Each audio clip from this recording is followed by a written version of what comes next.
क्रमांक 9 लावण्यात आलेली Pune Indapur.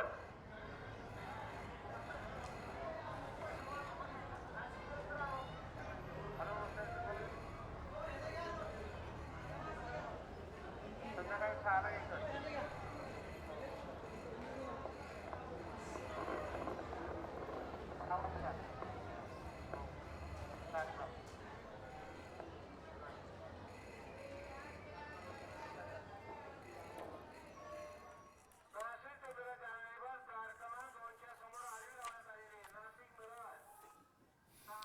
Good evening.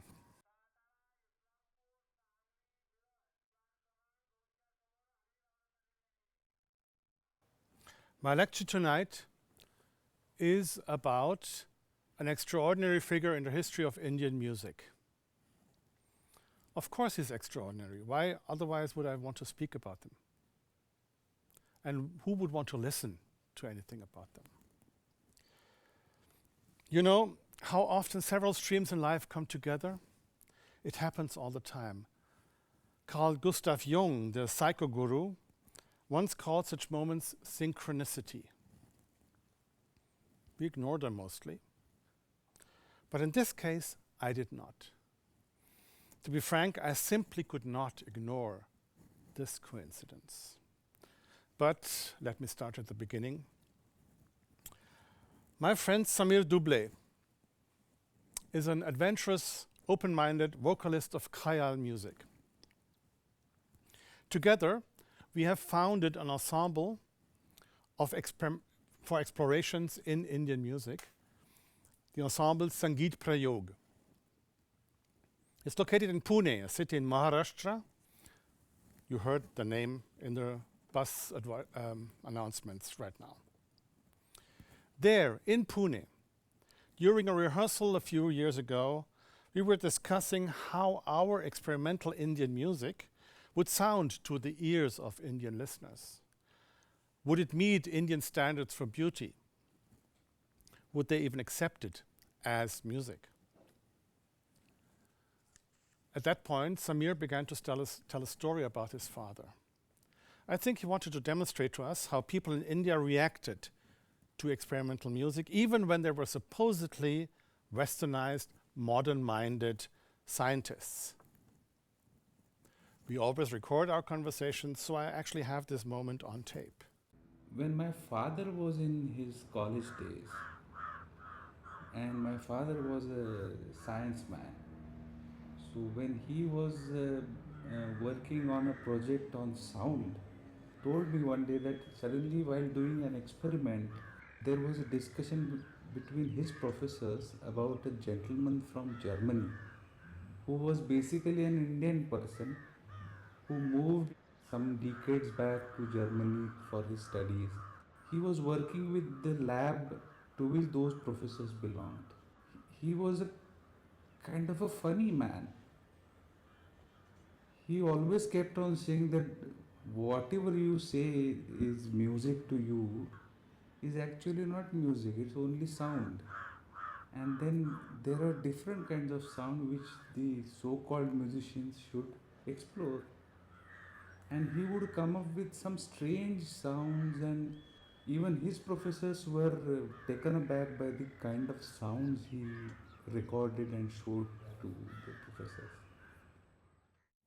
Now, many people do not find aesthetic experiments in music very appealing, even if they're highly cultured and innovation-oriented in another field.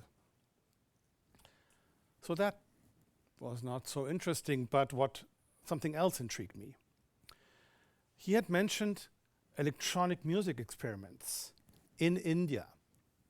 A quick calculation, this must have been sometimes in the 60s. I had never heard of electronic music experiments in India so early, even before Jaira's Boy. So I asked, who is this? Who was this? His name, said Samir, apparently was Dhvanivala. Why have I never heard of him? I said. Samir told me that he himself also did not know much about him until recently. now, because to my generation he is an unknown figure, but through my father I had heard a lot about this gentleman called, and his eventually his name Dhvanivala became synonymous with a mythical figure actually. A mythical figure indeed. I was a little bit mildly intrigued. But on the other hand, I wanted to go on with our research conversation until I suddenly remembered something else. Isn't every life quite a muddled affair? When too much of it fits together perfectly, something must be rotten inside. Readers of detective novels know this. But biographers and autobiographers, time and again, smooth over the rough spots in the life they describe. They want it to go down like butter. Even when this life was boring like anything. They explain away the unreasonable, the accidental, the illogical. They speculate about the unknown.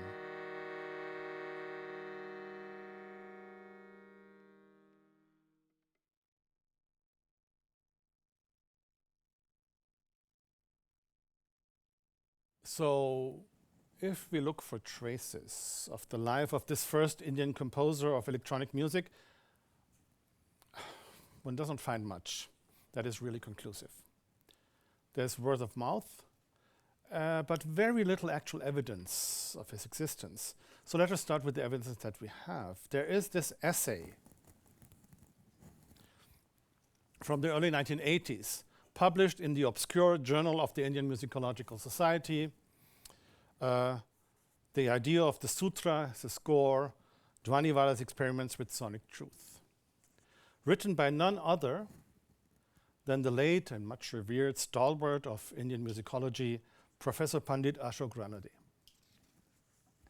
In Pandit Ranade's typically blunt style, this paper offers many quite lucid insights into Dhvanivala's importance as an artist and how useful his way of thinking could have been if it had been taken up by the music establishment in India. Of course, no one read that paper. But when this same article was republished in a kind of less academic version in Marg magazine in 2007, Marg is India's most prominent art periodical, Dhvanivala suddenly became a household name in the cultural scene of Mumbai. Well, Sandeep, some people become myths because they're very salient and there is a publicity machine around them. But other people become myths for the opposite reason. It's because they're elusive, their imprint is felt, but they're only known through traces. So, like the painter Gaitonde, for instance. This is my friend Ranjit Hoskote, cultural critic, highly decorated poet. Highly decorated sounds a little bit like Pilate too, but he's a poet. He's also one of the curators of the art biennales in Kochi and in Gwangju.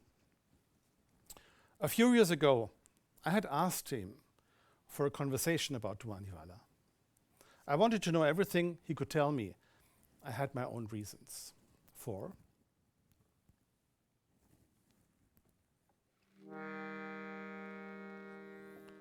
In my parents' household, many years ago when I was a boy, when I was sent to fetch something from the cellar, I sometimes had to move aside a shoe box from India.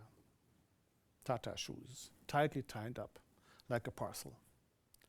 Written on it in blue ballpoint pen, almost engraved, there were some words in Devanagari script that I couldn't read. I mean, I have this Indian name, but I can't read this, unfortunately. Below these inscriptions, the word Deepak was written with a black felt pen in my father's handwriting. And a year, 1967. When you shook the box, it rattled a bit inside, but that was all, nothing spectacular. Once my father and me were cleaning out the basement, I think it was in our house in the Kedinger Land near Hamburg. I must have been a teen then. We again had to shift aside this shoebox. I suddenly asked him what these words in Devanagari meant. He took some time to respond. He said, the one on the bottom is Sutra, and this on the top is Dhvanivala. I thought, okay, so what does that mean? But I could not ask him because he immediately went on, this box belongs to a friend. Some recordings he made back in Bombay. Indeed, there were 5 cassettes inside, but they looked different from the ones I knew. Grundig cassettes, my father told me. And he told me the story how back in the 60s there had been a battle about the right format for music cassettes. The Dutch company Philips had invented the music cassettes. You can see them on the left. But the German company Grundig came out with their own model on the right, a little bit later. It had different dimensions, another playback speed, another size, and of course only could be listened to by Grundig tape cassette recorders. In the late 1950s, my father had studied chemical engineering in Germany, in Darmstadt. Before returning to India as a married man, in 1962, he stocked up on quality German goods, Klein and Hummel loudspeakers, a dual turntable, and a Grundig stereo system. No wonder then that my mother's father, my German grandfather, would also send him the newest Grundig cassette recorder when it came out. Even in their loud apartment, all those joint family members shouting in various tongues, all windows always open to the noises of a never-sleeping, noise-loving city, my father had remained a real devotee to the high-fidelity movement. A movement that has evolved and deeply relies on the boredom of those quiet rooms, on the deafening silences that inhabit those winterly insulated, antisocial, one-person, one-family homes of the global north.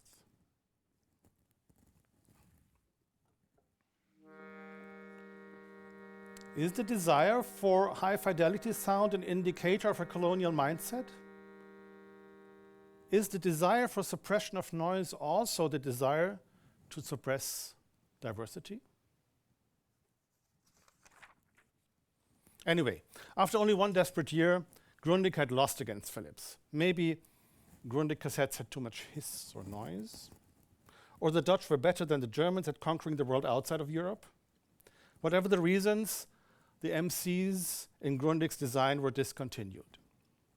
From now on, every auto rickshaw and every taxi in Bombay and everywhere else for decades would play their blaring music on Philips MCs. My father's Grundig recorder itself eventually stopped working in that humid and dusty subtropical climate, but these 5 Grundig cassettes that no one could listen to anymore, he had kept them close by, on a shelf in the basement of every house that we ever lived in. I did not then ask the obvious question, why? Something else came up, probably a call for dinner. Only about 30 years later, when my friend Samir casually mentioned the name Dhvanivala, in this story about his father, did I make this connection. Father's sound recording, studies in Germany, Dhvanivala. And right there, from the rehearsal in Pune, eager to confirm my deductions, I called home.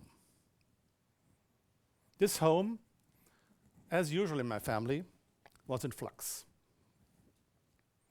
At that particular moment, when I called, our home was once more shifting to a new place. For the last time in my father's life, my old parents were moving their household. From the shore of Lac Léman, with the view of the Mont Blanc, they migrated back to Germany, where their love story had once begun.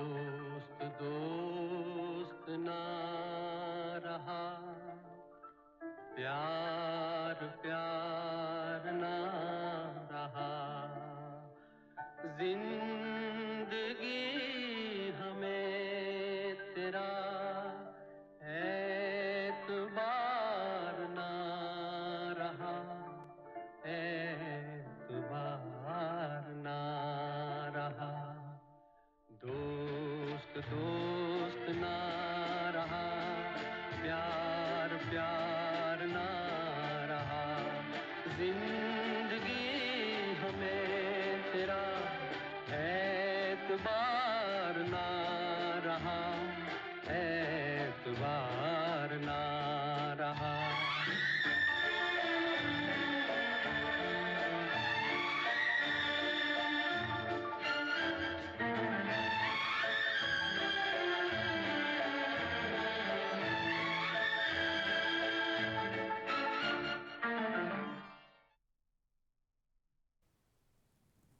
A summer afternoon in 1960, Darmstadt, known for years by Indian students as the city with one of the best technical universities in Germany, a nirvana for young engineers from Madras, Kolkata, Ahmedabad, Pune, and Bombay.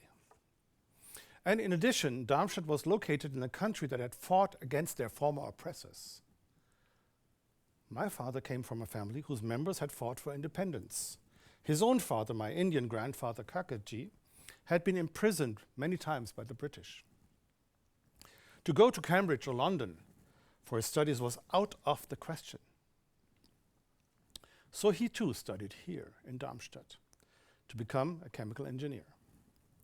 And on that light-flooded Sunday afternoon, he went for a walk. Going for a walk, spazieren gehen, was a German habit he had picked up there. In India of his youth, people practically never went for a walk, just for pleasure. It was far too hot and dusty outside. Why would you go for a walk? But he took this particular walk with another student from India, whose name was supposedly Deepak Gandharva. Supposedly, I say, because that name sounds like a pseudonym. That is a Gandharva. That is a heavenly musical being. So, if you translate this concept into Judeo-Christian mythology, it is similar to a cherub. An exceptional musician might be named Gandharva in India as a kind of honor. Deepak Gandharva, as the official name of a real person, that's as if someone around here had the name of Amadeus Cherub. Who would believe that even in a novel? Anyway, the two of them are on their walk, and at some point they slowly ascend the Mathildenhöhe towards the Hochzeitsturm, famous for its five-fingered crown. Two Indians, both in their early 20s, ardently gesticulating. The subject of their conversation is Homi Jahangir Bhabha, India's most famous physicist. The discoverer of the Bhabha scattering, a revolutionary insight in nuclear physics. Here's this paper from 1930. After independence, Homi J. Bhabha became the head of India's nuclear research program and worked with the United Nations on peaceful uses of nuclear energy.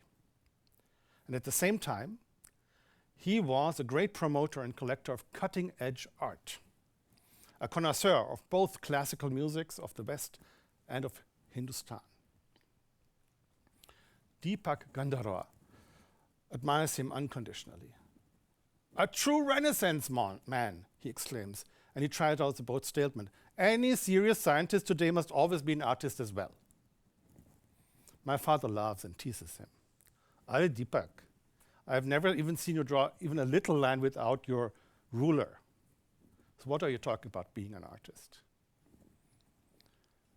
Gandharva is about to reply when they are interrupted by a strange sound.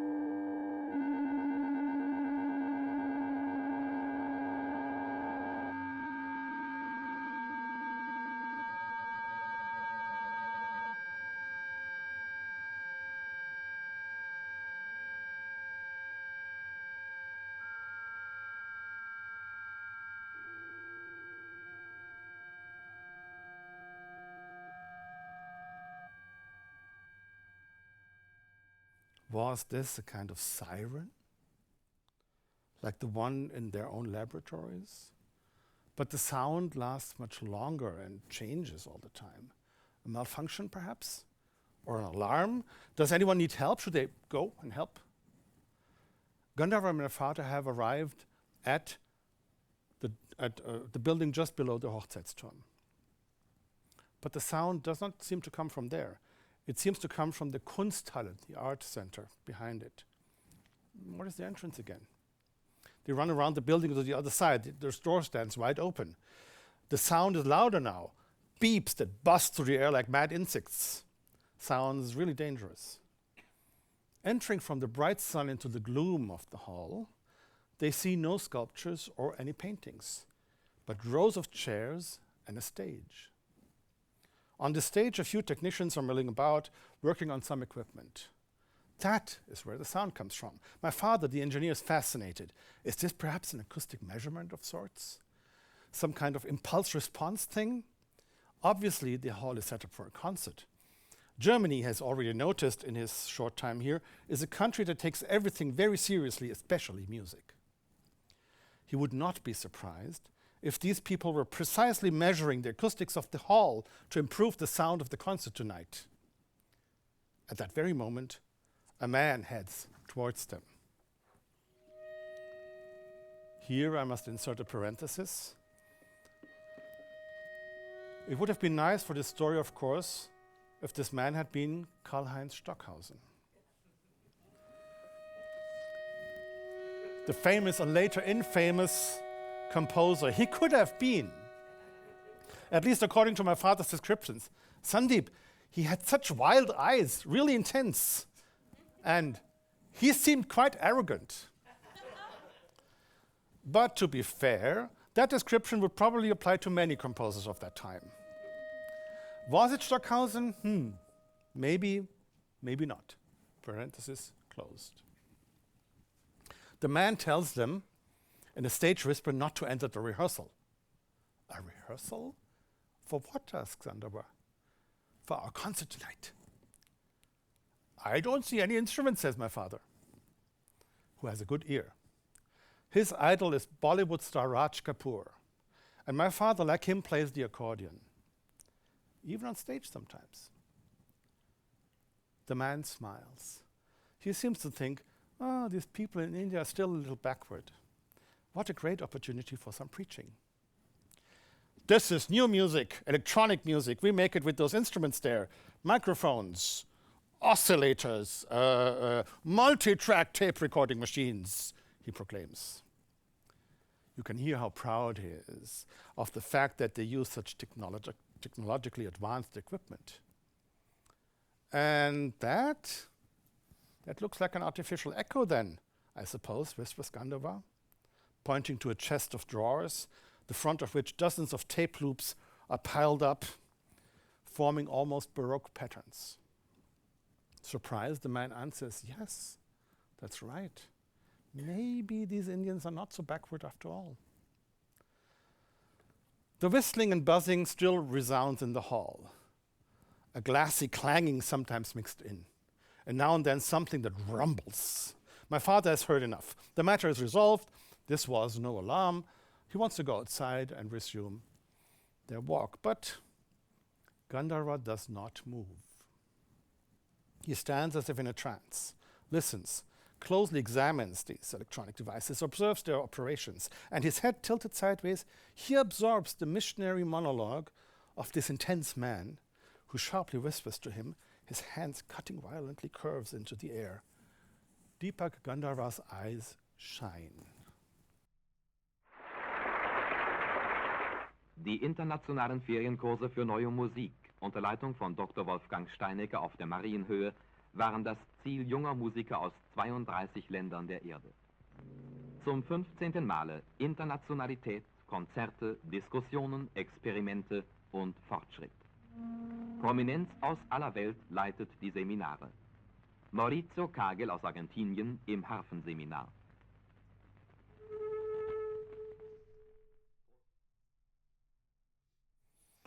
Once Darmstadt had been famous for its scientific breakthroughs, But after the Second World War, Darmstadt's Technical University was only a shadow of its former self.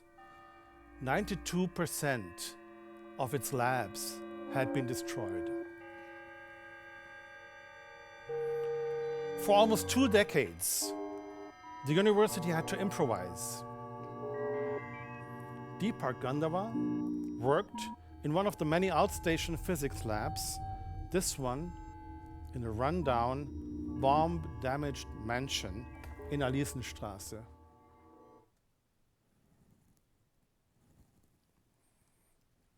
There he investigated correlations of spin and momentum in the so-called Baba scattering.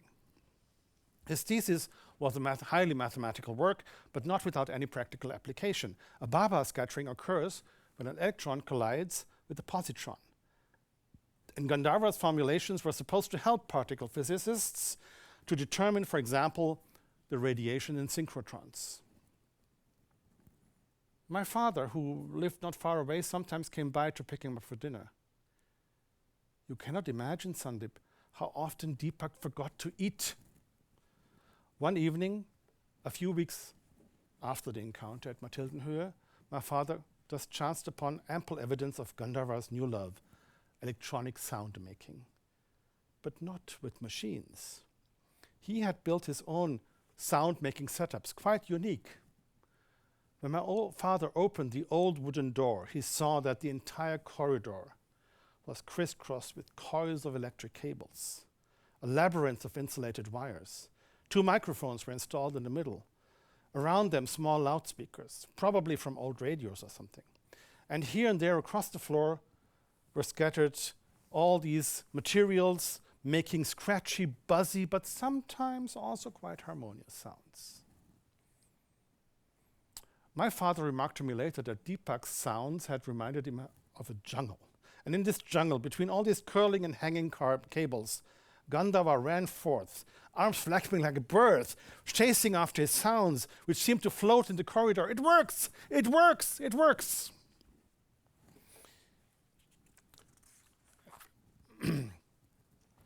And even while he did that, his words and his flapping produced new sounds from his electric spider's web.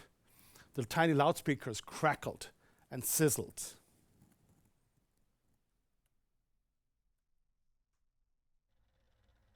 He obviously was fascinated by the scattering of sounds, how they picked up by a microphone in one place, moved in diverse feedbacks through his architectures of cables and microphones, becoming more and more blurred. In general, he seemed to have been deeply fascinated by processes of scattering and evaporation. How does the concrete and clearly outlined on contact with reality become increasingly indistinct and blurred, so much so that at some point it can no longer even be traced? This very process of volatilization, was it perhaps a symbol for his own untraceable existence?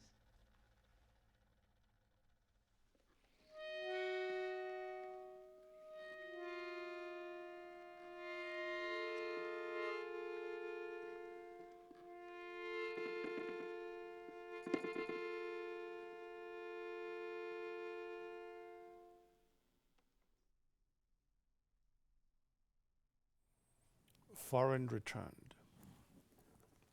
After his return from Germany, almost at the same time as my parents, Deepak Gandharva's value increased immeasurably. A PhD who had returned from foreign was immensely valuable on the marriage market. But Gandharva showed no interest. For immediately after his return, he had landed a dream job as a researcher at the Trombay National Nuclear Research Center, located on a small peninsula in the Bay of Bombay. The Canadian government had just installed a heavy water reactor called Cyrus there, and the Americans supplied the uranium. also the Canadians, in fact. Research was in full swing. India desperately wanted the atomic bomb and cheap electricity for the growing megalopolis of Bombay, whose lights could be seen blinking across the small gulf. So Gandharva became a person with military secret clearance. My parents remember a visit from two very polite gentlemen who discreetly inquired about any possible indiscretions in Gandharva's German life. The best part about Gandharva's job was almost daily contact with his idol, Homi Jahangir Bhabha, the director of the Chumbay Nuclear Research Center. And what is more, Bhabha, this lover of contemporary art and classical music, apparently even allowed Gandharva to pursue his sound studies on the side, provided they did not interfere with his research. And it was surely Bhabha who also brought him into contact with the metropolitan art scene. Bhabha was a patron and collector of the painters who had formed the Progressive Art Group, a movement that shook up India's art scene in the 1950s and 60s. They all used to meet right at the epicenter of former British Bombay, Kalagoda, in the so-called Fort area, at Jahangir Art Gallery. And the Jahangir Art Gallery was very, very young. It had opened in the early 50s. So in the mid-60s, it was a very lively institution. And it wasn't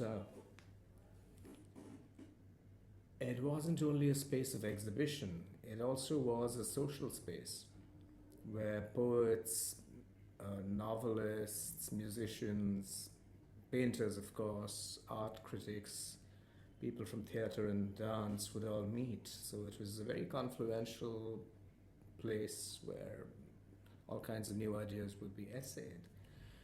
And so Dhvanivala was important in that milieu because he brought in questions of undecidability or indeterminacy, questions that a little later would be identified with a new way of thinking about physics and its relationship to the larger world. The world of science is not the world that the people in the art world knew. I mean, they knew vaguely that he was connected to the sciences, but were not aware of the security implications of a lot of his projects. In Germany, nuclear reactors are the focus of a lot of artistic but also a lot of societal attention. How has this played out in India?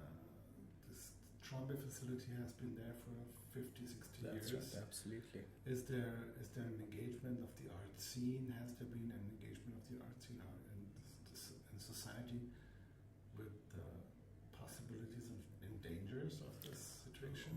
Let me put it this way. I think most Indians are probably unique in the world in not truly having a sense of the horror of nuclear warfare.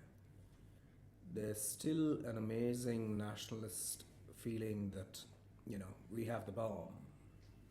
So, which is why even in TV debates, for instance, or what you read on social media, it's so easy for many people to say, well, we should nuke them meaning, of course, our friends across the border. And you're amazed that there can be such lightness and facetiousness about something that is catastrophic beyond belief. So in the same way, the presence of the reactor here is naturalized into the public consciousness. People don't realize that there's a major military target that is in our neighborhood. They also don't realize that in the event of a meltdown, we're in the center of the danger zone. There's no escape. And finally, in the art world particularly, I think most people don't even see the reactor because Homi Bhabha is seen less as a scientist and a strategist and more as a watercolorist and a portrait of the arts, a patron of the arts, which is what he was.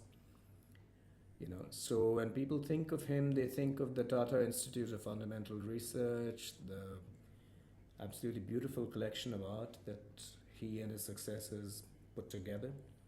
It acts as a really a benchmark collection for certain decades in Indian art, in modern Indian art. So that again is really a way of neutralizing and naturalizing the bare, cruel fact of something that has place in really a pathology of war. So, the reactor gets neutralized under the garb of education and, the scientific temper, which is a famous Nehruvian phrase that's still very commonly used in India. The temples of the future is exactly what Nehru is. That comes from a speech of Nehru's when he inaugurated the Bhakra Nangal Dam. But it's thanks to films division and the documentaries, that phrase is always the voiceover when you're looking at dams, reactors. Thank you, Ranjit. Temples of the future indeed for the next 100,000 years maybe. By the way, it is striking that Hoskote does not use the name Deepak Gandharva at all.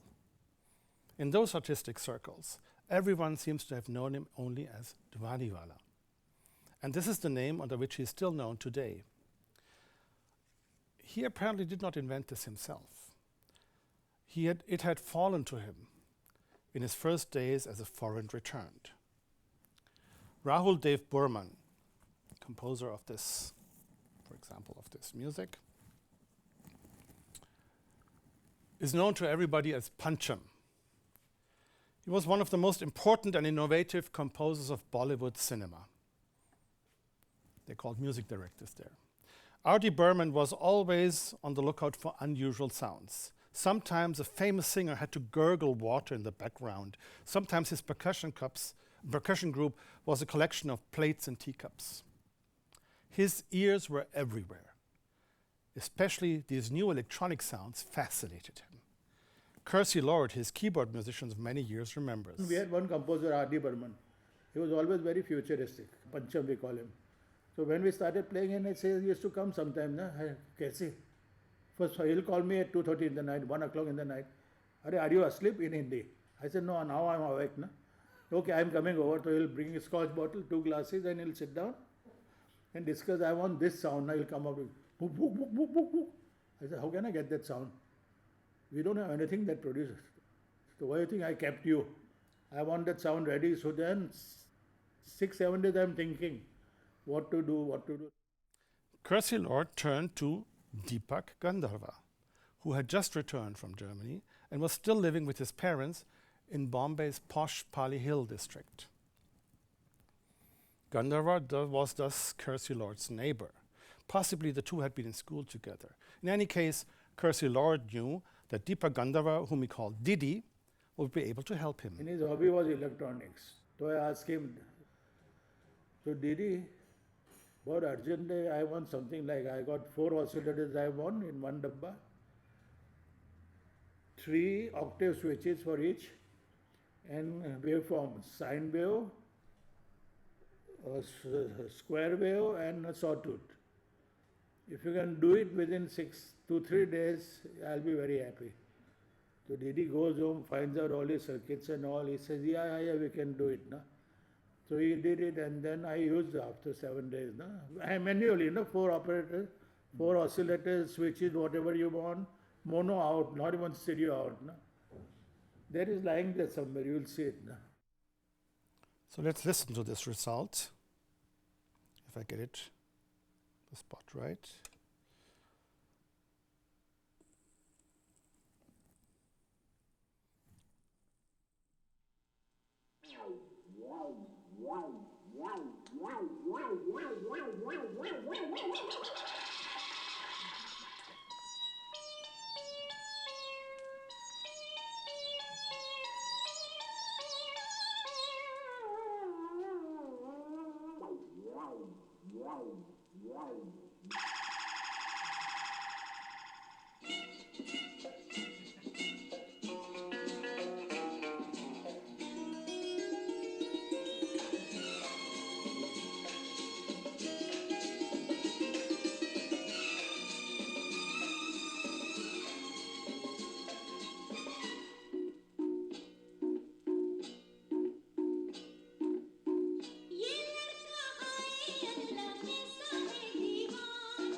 After this first sound rescue, Gandharva's role for Bollywood was established. He was the sound doctor, the equivalent of the script doctor, who anonymously, but presumably for good money, solved sound problems. No one in Bollywood cared that they were dealing with a world-class physicist. To them, he was simply their Dhvanivala, their sound provider.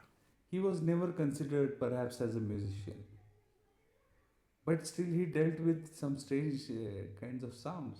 So he must have been regarded as a Dhvanivala. Like we had Kachwala who deals with glass. We have say motor mechanic, so he is motorwala. We have grocery store wala. So all those wala is actually a person who has that repertoire. So he had perhaps the repertoire of Dhvani. So he was categorized as a person, and that name was given to him. That is my guess. In the year after his return, Gandharva, or Dhvanivala, cleverly managed to evade the so-called anti-network, that unofficial but powerful family cartel of mothers and aunts that relentlessly arranges marriages of young people. The job in Trombay helped. The isolated residence in a kind of industrial area, the smell of the military, so inelegant for upper-class families. He was not interested in women anyway. In Indian myths, both the biological and the social gender is often ambivalent. Gods as well as humans change gender, and they continue to live with their previous partner of the same sex now. An entire gender ambivalent population, the Hijras, live a publicly recognized existence. India is one of the few countries whose passport can show a third gender. But if this was indeed his inclination, Dhvanivala had to be careful in 1960s India, because after India had been swallowed by the British Empire, all laissez-faire in sexual morals was immediately over. From 1861 onwards, Victorian homophobic laws also applied in India. When this repressive climate slowly began to ease in Europe, India for a long time found a part of its post-colonial resistance in the rejection of these westernized laissez-faire methods now. So no short skirts for women, no sex between same-gender people, not for us these westernized values. The fact that Gandharva was privy to military secrets might also explain why no one I talked to ever mentioned any flirtation or relationship. No lover, no former one-night stand has ever gone public since Dhvanivala's re-emergence into India's cultural scene. Maybe he had adopted yet another name for the private nightly parties that were Bombay's hidden gay scene in the 1960s. But another scenario is possible too. Pleasure is only human, but the ascetic life is divine. Satisfying sensual desires is only natural. But those who wish to ascend to a higher consciousness should tone down or avoid food, comfort, intoxication, and sex. So a strongly intellectual person, such as Dhvanivala, was certainly receptive to these ancient Indian values too. They are like the Protestant work ethic in the West. You can smell them everywhere. And also remember that as someone working in the nuclear establishment, he would have been working with colleagues who came from fairly conservative backgrounds. If you look at the kind of ethnography of the nuclear establishment, it's dominated to a considerable extent by Tamil Brahmins of fairly conservative social background. So there is also that to be thought about. And he also straddled those worlds. The world of scripture and the puja, with the world of scientific inquiry and investigation and experiment, then all of the things he was doing as a secret artist, and then his associations with other kinds of people out in the metropolis. This city on 7 islands, on the eastern edge of the Indian Ocean, has never been called the Indian Rome. For Bombay, the archipelago, once discovered and settled by the Portuguese, has never been the capital of any empire whatsoever. Bombay, for most of its history, has been more about getting along on a day-to-day basis and to simply ignore all flashpoints of faith. It's not that religion does not play a role in the everyday life of Bombayites. If something is wrong, of course one asks the goddess or god in charge for help. If it is about money, then you go to the Mahalakshmi temple, the temple of the goddess of wealth. It looks westward out on the Arabian Sea, from where over so many centuries rich cargo was always due to arrive from Portugal, Arabia, East Africa, and England. The Hindu temple was open to everyone, but one could also quickly send some imploring words out to the Haji Ali Mosque that floats like a white island on the waves near Mahalakshmi. And finally, just to be on the safe side, one could also drop in at the church, even argue with God near the synagogue.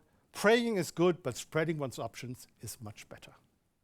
But Bombay being Bombay, it has its robust, everyday vernacular cosmopolitanism, because there really is no single community that can claim to belong here, although the Maharashtrians do make that claim.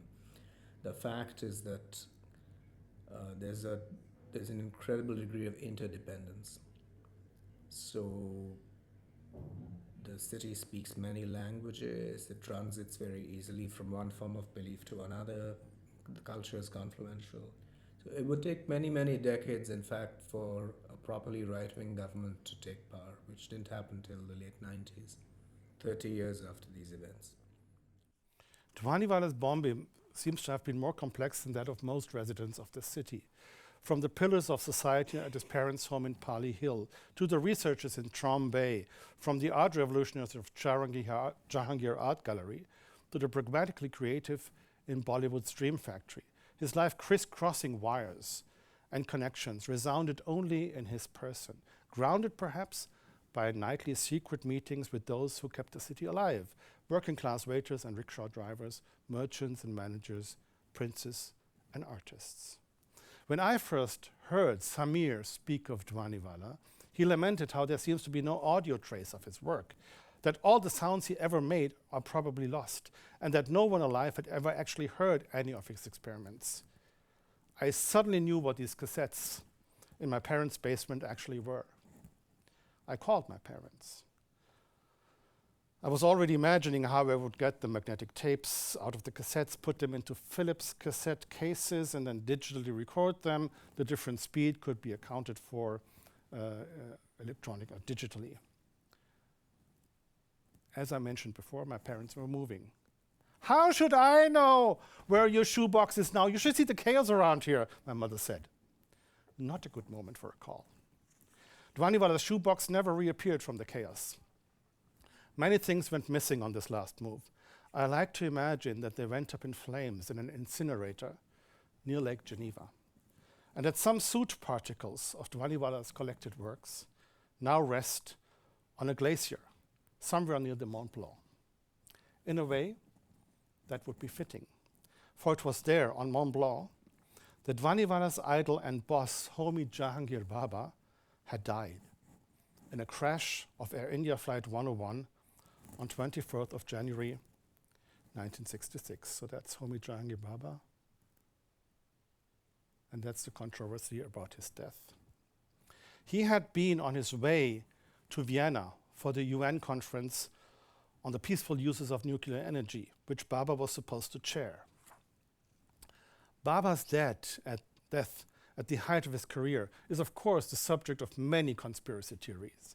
Apparently, the CIA had wanted to slow down India's nuclear program. Others say it was the KGB. It could have also been a scattering of positrons, a gust of air, or sloppy maintenance that caused the plane to crash into a mountain. In his famous paper, Pandit Ashok Ranade explains how Dhvanivala's work was centered on the notion of the sutra. A sutra is a short instruction for a complicated action. The Vayu Purana, the ancient scripture, says it as it is, in sparse words, clear, comprehensive, concise, condensed in one breath. Such is a sutra.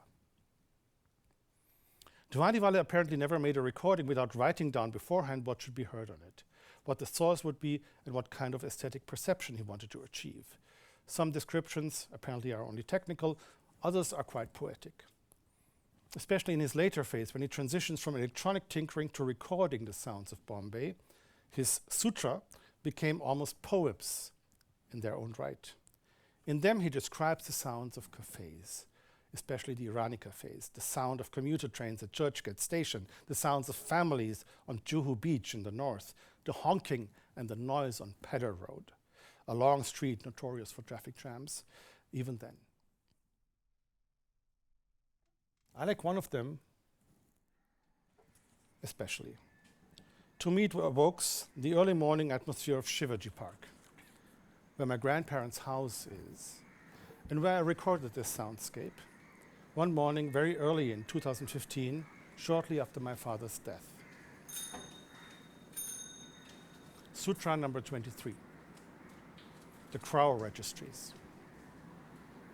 It starts with cawing, hesitant and from afar at first, then shrinking and closer to the ear, a reply, a confirmation, approval, stamp, okay. Then cawing again, precisely modulated, sprawling across the park, recitals on the trees all around, index, staple, catalog, litany. This is how they keep records, those smoothly oiled heads, accurate pronunciations, all fields filled out, all frequencies covered, all voids black-voiced, as if nothing could exist without their meticulous enumerations. Nothing new, nothing old, as if no truth was needed beyond croaking.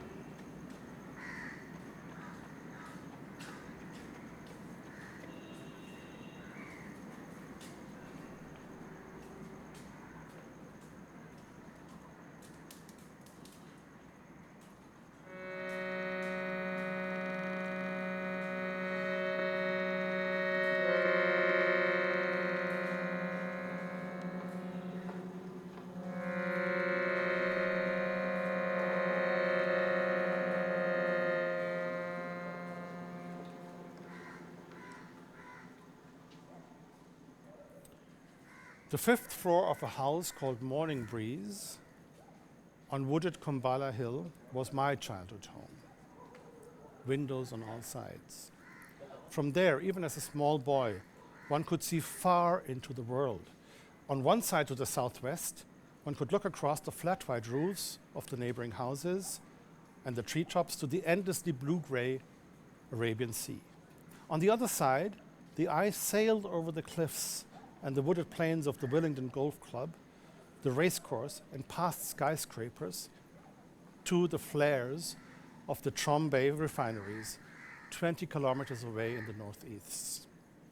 On the crest of a hill, the cooling breezes from sea and land crossed each other in our flat. Our windows were always open. This flat also served as Dhvanivala's base camp when he was in the city for a few days.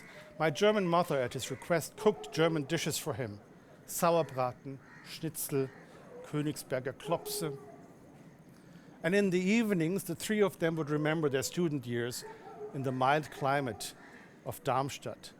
Golden autumn days along the Weinstraße, and unimaginable in the Bombay heat, those winter walks in silently falling white and cold snow. My father's high-fidelity stereo system was another reason for Dhvanivala's visits. It served as a copying and mixing station for his sounds when he didn't have access to the studios of Bollywood. On a winter day in 1967, everything felt like a normal visit. After a scientific colloquium at the Tata Institute for Fundamental Research in southern Bombay, Deepak had arrived at our home in the late afternoon. He copied till late in the evening, smoking, eating, joking, drinking. I must have been 4 years old. I have no memories of him. But my parents later told me that he could always make me laugh. A grimace, a funny movement, a little magic trick. Around midnight, he'd said goodbye in a good mood, carefully took his big tape reels with him, but left behind a small stack of music cassettes, the shoebox. They never saw him again.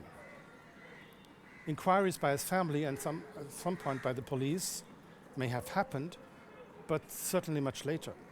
Everyone probably thought that he was somewhere else, pursuing one of his many interests. At the Baba Research Center, too, they were used to his long absences. So far, he had always returned with a brilliant idea. Deepak Gandharva did not turn into a criminal case, no corpse in the morning paper. To this day, no one has managed to find out what happened to him. Perhaps military intelligence knows more, but, that's secret. To his friends, his family, the artist circles in Jahangir Art Gallery, his Bollywood neighbors, he was simply gone. All of a sudden, as if he had vanished into thin air, scattered into the winds, disappeared into cosmic background radiation. All that my parents had left were a few recordings. They told me they had listened to these cassettes over and over again, hoping that these tapes could tell them something about his disappearance. It was very strange, just people talking, and children screaming, monkeys and birds, honking cars, and waves on the beach, Dhvanivala shouting in the street, and in between, long stretches of some electronic sounds. Would I call it music? Maybe you would, Sandeep. You're an electronic composer now. But I really don't know, said my father.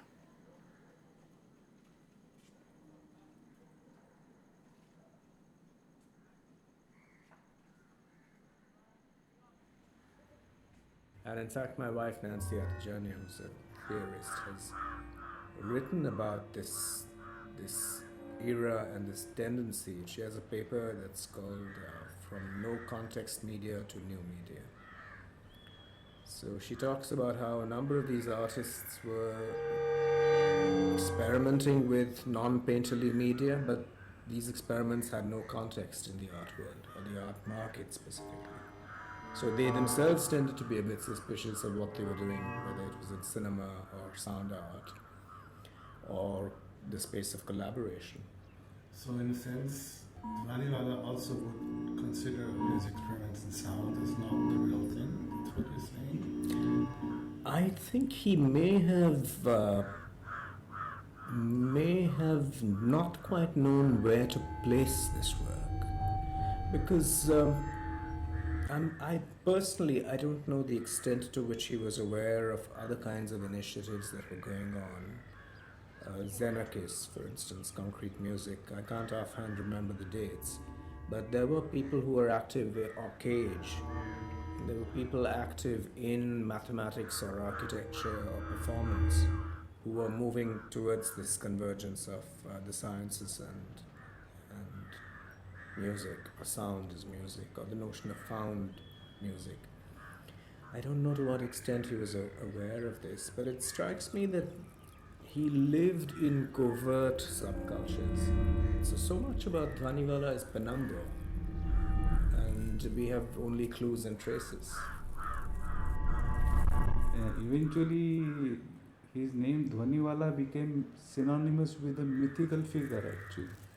Indian mythology tells us that Dhvani was created in a void actually, and that void was filled with the Dhvani because the Brahman willed one day that he wanted to express something.